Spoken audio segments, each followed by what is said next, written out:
이해는 되지만 이거 하지 말자는 거예요. 여기도 지금 하면 31년, 32년, 33년 이때 돼야지 눈앞에서 가격이 1억, 2억, 3억, 4억 올라가는 거를 여러분들이 보셔야 된다라는 거예요. 점차 핵심지로 접근해 가는 전략이 훨씬 더 좋다라는 거죠. 안녕하세요. 사다리 경제 유선영입니다. 며칠 전에 좀 안타까운 뉴스를 접했었는데 오늘 보니까 그에 따른 후속 기사들이 좀 또 있더라고요. 근데 그 내용을 보면서 이거는 좀 여러분들께 짚고 넘어가야겠고 얘기를 꼭 전해드려야겠다는 생각이 들어서 오늘 영상을 또 이렇게 녹화를 합니다. 많은 분들이 뭐 보셨을 기사예요. 이기 신도시 사전 청약 취소권에 대한 내용이었고요. 사실은 이 내용은 제가 그 라이브 시간에도 다뤘었던 부분이기는 합니다. 그래서 얼마 전에 그 파주 운정 신도시에 그 역세권, GTX 역세권에 있는 운정지구, 운정 3지구의 3, 4블럭 쪽에 주상복합 아파트가 사전 청약에 대한 공급 계약을 취소를 하는 통보를 받게 되는 상황이 됐죠. 그래서 그 시행사가 여러 가지 사업 여건이 악화되는 과정 속에서 이 시공사를 찾지를 못하고 그리고 어떤 토지에 대한 대금도 지불을 못하는 상황이 되면서 사업이 진행이 안 됐던 그런 상황이었는데요. 사실 이것만이 문제는 아니고 지난 1월에도 그런 일이 있었죠. 그래서 인천의 가정 2지구에서 사전 청약을 사업을 취소를 했습니다. 여기 역시 사업성 악화, 경기 침체 이런 것으로 인해서 사업 포기를 하게 된 것이고요. 그리고 또 경기 화성의 동탄 2의 C27지구도 시행사 자금 사정이 좋지 않게 돼서 토지를 포기한 것으로 또 그런 전해지고 있는 이런 안 좋은 소식들이 계속 있었어요. 결국은 이제 공급에 대한 부담이 굉장히 커지게 되면서 시행사, 건설사들의 어떤 사업 진행이 어려운 상황들이 지금 계속 오고 있는 것입니다. 얼마 전에도 그런 일이 있었죠. 그 군포 대하미에서 신흥희망타운에 대한 본청약을 얼마 앞두지 않은 상황에서 갑자기 3년 뒤로 그 본청약이 미뤄지게 됐는데요. 이것도 사실은 3년 뒤로 미뤄졌다라는 것이 3년 뒤에는 꼭 한다도 아니고 3년 뒤 정도에 할 수 있지만 변동될 수 있다. 이런 식으로 얘기가 들어갔었던 상황이었고 또 본청약을 한 곳도 분양가가 많이 오르는 이런 이슈들이 또 있었습니다. 이래서 사실 사전청약을 정부에서 지난 5월 폐지를 했죠. 사전청약 폐지했지만 아직까지 사전청약을 해놓고 본청약 기다리시는 분들이 있고요. 안타깝게도 본청약으로 넘어간 곳은 지금 한 5% 내외 정도밖에 되지 않아요. 그래서 이러한 상황들 앞으로도 분양 지금 사전청약 했던 곳들에 제대로 본청약 들어가지 못할 곳들이 많아지지 않을까? 이런 우려가 나오고 있습니다. 그런데 제가 뭐가 안타깝다고 했느냐? 바로 이거예요. 당첨자 지위 유지해달라 이렇게 사전청약 당첨 취소자들이 직접 나섰다라는 거예요. 충분히 이해됩니다. 왜냐하면 이분들은 이제 운전신도시의 그 주상복합 3, 4블록 이번에 취소가 된 곳 여기 같은 경우에는 바로 GTX 역세권이었기 때문에 경쟁률도 되게 높았었고 GTX를 바로 이용할 수 있는 좋은 입지 아파트를 분양받게 됐구나. 이런 분들이 얼마나 기대에 차 있었겠습니까. 그래서 신혼특공 날리고 그리고 이사까지 다 하면서 청약통장 없애버린 이런 분들이 계셨다는 거예요. 그리고 지금 사실 취소되면 아무런 무슨 통보만 했지 어떤 거기에 대한 피해 보상을 해줄 방법이 없으니까 우리 그 당첨자 지위를 유지해달라. 어디에 동일 입지에 입찰 공고 낼 때 상여 청약 그 당첨자의 지위를 그대로 쓸 수 있도록 해달라라는 그러한 지금 요청을 한 것입니다. 자, 이해는 되지만 이거 하지 말자는 거예요. 이거 하지 말자.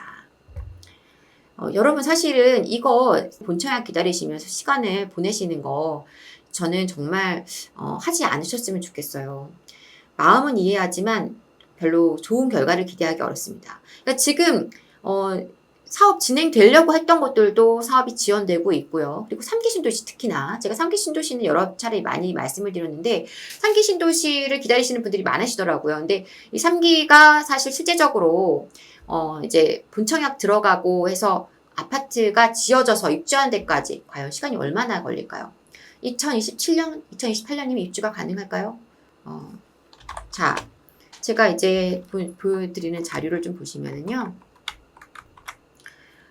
이제 요 자료는 그 3기 신도시의 토지 보상에 관련된 자료들입니다. 여기 고양 창린지구이고요. C1 블럭의 이제 공급 그 공고인데요. 토지 공급 공고니까 이제 토지에 대한 분양을 진행하는 것이고요. 그래서 그거에 토지에 대한 사용 가능 시기가 이 공급 공고에 나와 있거든요. 자, 보시면 언제로 되어 있습니까? 여기 2028년 6월 30일. 이때부터 뭐 할 수 있다? 이때부터 이제 공사 시작하고요. 이제 분양할 수 있게 되는 거예요. 굉장히 시기가 늦어요. 그죠? 그러니까 이때 가서 하면은요. 이게 이제 이때부터 바로 아파트 쫙 짓는 게 아니라 그때부터 이제 공사하면서 기반 공사하면서 이제 사업 진행할 수 있게 되는 것이거든요. 그러면 이때부터 해서 이제 공급이 그럼 언제 되는 거냐? 보통 토지가 이제 사용 가능해지고 나면 공사를 또 바로 아파트 쫙 짓는 게 아니잖아요. 그래서 한 3년 정도 걸리니까 몇 년이니까 31년에서 33년 이 정도 돼야지 입주가 가능해지는 겁니다. 물론 이거는 창릉지구의 C1블럭 얘기기는 하지만 지금 대다수의 3기 신도시들이 이러한 상황이에요. 뒤에도 볼게요. 여긴 남양주 왕숙이에요. 왕숙 신도시. 이거 대토 보상 계획 공고에 공급 예정 시기로 해서 토지 사용 시기랑 같다 비슷하게 보시면 되는데 2027년, 2026년, 2027년, 2028년 그러니까 대다수가 26, 7년이고 2028년이고 이렇습니다. 근데 사실 요거는 지금 뭐 보상 계획이기 때문에 실제적으로는 더 늦어지게 될 가능성이 높아요. 그러면 결국은 한 2027년에서 2028년에 토지 사용 가능 시기가 잡혀진다고 생각하면 이거 역시 31년, 32년 이렇게 돼야지 입주가 될 수 있게 된다는 얘기고요. 야, 여긴 하남 교산신도시입니다. 교산신도시의 주복 6블럭인데요. 여기도 지금 보면 언제예요? 토지 사용 시기가 가능 시기가 2028년 12월 이후에요. 그러니까 여기도 지금 하면 31년, 32년, 33년 이때 돼야지 입주가 된다는 얘기예요. 대다수의 3개 신도시들의 토지 사용 가능 시기가 이쯤이에요. 부천 대장지구도 지금 2028년 12월입니다. 그 이후에 가능한 거예요. 그래서 이것도 지금 어떻게 될지 모르지만 여기 기준으로 하더라도 31년에서 32년, 33년 이렇게 돼야지 입주가 된다는 거고요. 자, 의왕청계 여기는 공공주택지구에 대한 공급공고기는 하지만 주택 용지 공급공고기는 하지만 굉장히 사람들이 많이 기다리고 선호하시는 호재가 있는 자리에 이제 그 택지 개발하는 것인데 여기에도 지금 토지 사용 가능 시기는 2028년 3월 이후로 돼 있어요. 그죠? 뒤에도 청계 2에 지금 M1블럭 역시 2026년 12월 30일이니까 2027년 이후란 얘긴데 이것도 지금은 또 어떻게 될지 모르는 거예요. 그러니까 대다수의 지역들이 토지 공급 그 토지 사용 가능 시기가 2027년에서 2028년 거의 그 3기 신도시 거의 3기 신도시의 공급은 지금 토지 공급, 그래서 토지 분양까지 해서 입주까지 가능한 시기는 거의 31년에서 2032년 그 이유가 돼야 될 거예요. 보수적으로 보더라도 좀 더 당겨서 보더라도 보수적으로 본다면 제가 볼 때 33년 이렇게 된다는 거예요. 3기 신도시. 그 이거를 갖다가 기다리겠냐는 거예요. 자, 얼마 전에 그 구포 대야미의 신흥희망타운에 지금 분양했던 여기가 토지 사용 가능 시기가 언제였냐면요. 군포 대야미가 지금 2024년 9월 12월이었어요. 근데 이게 지금 언제로 연장됐어요? 본청약이 2027년으로 연장됐단 말이에요. 그러니까 우리 앞에서 본 거 2026년, 2007년, 2027년, 2028년이라고 돼 있는 여기도 얘처럼 안 되는 법이 없어요. 그럼 결국은 또 연장이 된다면, 더 미뤄진다면, 보상 문제 이런 것들이 원활하게 안 된다면 2029년, 30년 이렇게 될 수 있고 33년, 34년 입주가 되는 그런 상황들이 올 수 있다는 것이에요. 그래서 그렇게 시간을 한참 지연해야 되는 상황이 온다는 것이고요. 어떤 분들은 이런 얘기 하실 수도 있겠습니다. 아니 뭐 그때라도 가서 새집 받아서 살면 되지라고 생각하실 수 있겠는데요. 자, 생각해 보세요. 3기 신도시. 입지적으로 지금 서울 수도권에는 현재 기존의 어떤 택지지구들보다 훨씬 우위냐? 그렇지는 않아요. 그런 곳도 있겠지만 거기에 뭐가 없냐면은 인프라 없어요. 그죠? 교통 계획은 있지만 아직 제대로 깔린 곳 없고 창녕신도시 같은 경우 GTX가 들어간다고 하지만 핵심지에 다 여기 또 생기는 것도 아니고요. 교육 여건도 당연히 안 되겠죠. 그러니까 이런 것들이 다 안 돼 있어요. 뭐만 좋아요? 상품성만 좋은 거예요. 상품성. 이것만 좋은 거예요. 이것만 좋아. 그러면 이것만 보고 3기 신도시의 신축 아파트 들어가시게 되면은 어떤 상황이 되느냐. 이제 30년, 2030년 이후 그때 되면은요. 2030년 이후 그때 되면은 인구는 지금 줄어가고 있지만 가구수는 아직은 증가 중이거든요. 근데 30년 이후는 슬슬 이제 가구수도 줄 거예요. 그러면 지금 여러분들도 접하고 있는 이제 고령화 문제 이런 것들로 인해서 어떤 도심으로의 집중은 더 가속화될 것이기 때문에 서울 수도권으로의 쏠림은 더 강해질 겁니다. 그러면 내가 서울에서 살아야지 이왕이면 병원도 있고 교통도 좋은 곳으로 가야지 이러신 분들이 많아질 테고. 근데 그래도 적어도 수도권에 있는 괜찮은 신도시, 인프라 갖춰져 있는 살기 좋은 신도시에 살아야지 이런 분들이 있으실 테지만 상품성만 좋은 아무것도 갖춰지지 않은 이 도시가 과연 사랑받을 수 있느냐. 결국은 어떤 도시의 가치가 더 높아지긴 어렵다는 겁니다. 그러니까 어떤 이러한 환경들, 내가 좋은 입지의 물건을 가지고 장기적으로 좀 편안하게 살아야지 이러한 목적에 부합하지 않아요. 그냥 상품성 좋은 내 집을 조금 저렴하게 마련했어 라는 부분에서 만족감을 줄 뿐인 것이라는 거죠. 더 슬픈 건 뭐냐면요. 자, 지금 이러한 사업이 진행이 잘 안 된다라는 것들이 계속 많은 이 주택 수요에게 어필되고 있어요. 자연스럽게. 왜냐하면 지금 진행하려던 3기 신도시 사전청약도 없앴죠. 사전청약 했던 것도 그러면 사업 계약을 취소했죠. 하나씩 안 되는 곳들이 막 나오고 사업성이 악화돼서 시공사들도 지금 적극적으로 나서지 않고 토지 분양도 잘 안 되고 자 이렇게 되면은 결국 공급이 부족하다는 사인을 계속 시장에 주고 있는 거예요. 그러면 사람들이 전세값도 올라가고, 이제 왜냐면 공급이 부족해지는 상황 속에서 전세는 계속 부족하니까 올라가고, 아니구나, 집을 사야 되는구나, 라는 사인이 강력하게 발동되면서 지금 매수 심리가 지금 움직이고 있잖아요.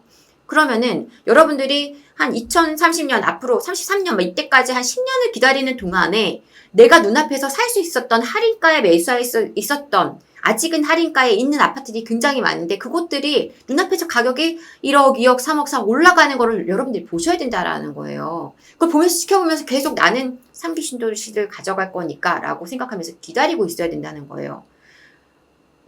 그냥 눈앞에서 내가 기회를 그냥 놓치게 되는 거죠.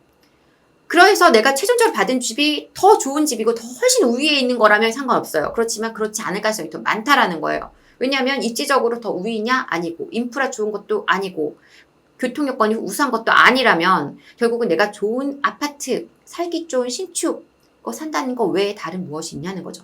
특히나 지금 3기 신도시 같은 경우에는 이제 공공으로 분양하거나 임대 비율도 높고 이렇다 보니까 안타깝게도 이 어떤 도시가 아주 쾌적한 고급스러운 어떤 주거지 역할을 할 수 있는 도시이기는 어려워요. 조금 빽빽할 것이고 실리적으로 지어지는 그래서 어떤 주택의 아주 질이 우수한 그러한 도시로는 만들어지기 좀 어렵다라는 겁니다. 그런 걸 감안해 본다고 하면 또 매력도가 조금 떨어질 수밖에 없는 상황이고요. 그래서 이런 것들을 모두 종합해 볼 때는 지금 3기를 기다리느라고 눈앞에서 좋은 기회를 아직까지 잡을 수 있는 이제 시세가 막 회복해서 올라가기 시작하는 거래가 막 찍히고 있는 그래서 어제는 5억이었는데 오늘은 5억 1천 어제는 9억이었는데 오늘은 10억 이렇게 되는 지금 상황들이 벌어지고 있는 속에서 이 3기만 붙잡고 가다가는 눈앞에서 나는 계속 시세가 올라가는 걸 지켜보고 내가 최종적으로 가져가게 될 물건의 가치는 사실은 그 상승의 폭이 크지 않은 자산 증식의 어떤 기대를 많이 할 수 없는 그런 물건을 들고 가야 되는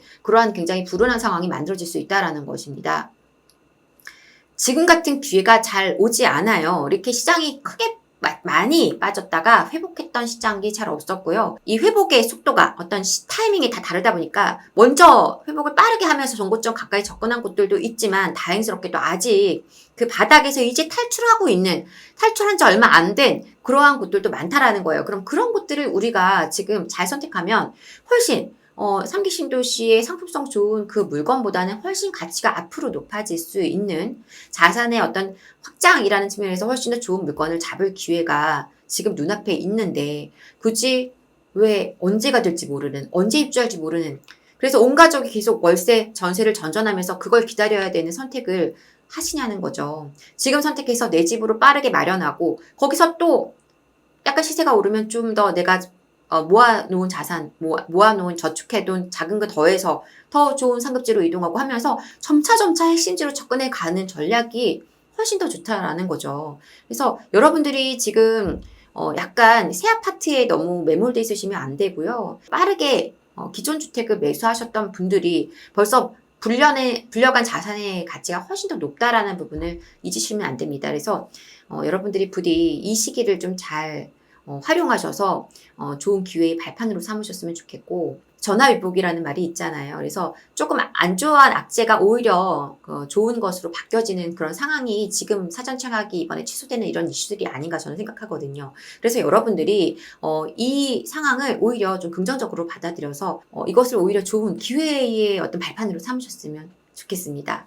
부디 여러분들이 이 부동산으로 조금이라도 다른 분들보다 앞서 나가는 어떤 그 기회를 만들어 가셨으면 하는 마음으로 오늘도 진심을 담아서 말씀을 전하면서 저는 이만 물러가도록 하겠습니다. 다음 시간에 더 알차고 좋은 내용으로 다시 찾아오겠습니다. 여러분을 응원합니다. 감사합니다.